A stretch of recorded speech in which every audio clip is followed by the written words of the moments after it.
In many cases, you will want to bring in a list of things, and you can do that with the text element. Scroll down to the bottom and let's bring in a new block, create your own, and then go to the sidebar where you have your elements, grab the text element and drop it.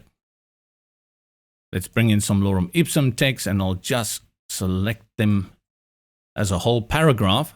I got a very nice tip how you can do this very quickly. Go to your browser address bar, select it, Control Command V, and then Control Command A, and then Control Command C. So you paste, select all, and then copy it again. And now you've cleared the formatting. So when I select all the text here and I go paste, Control V, Command V, I have nicely brought it in without any of the formatting from the website.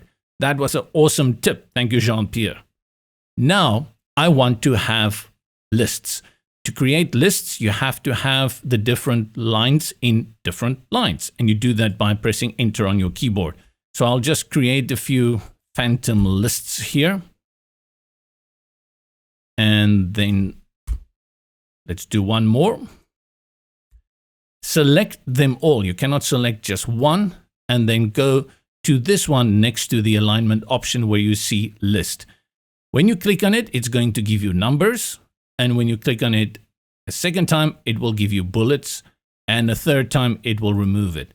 This is a very rudimentary function. And what I mean by that, that's all you can do with it. You cannot really style out anything. You cannot create space between the full stop and the rest of the sentence. And I wish that we had a few more functions here that could really help us build out cool lists, like changing the icon. And this basically has been this way since Brizy was released. We've not seen anything happen to it except the bugs being ironed out. It's really archaic. And I do wish we had a few more options or that we had an element that could give us pro lists. In the event where you need to list something, remember, this is where you're going to get it.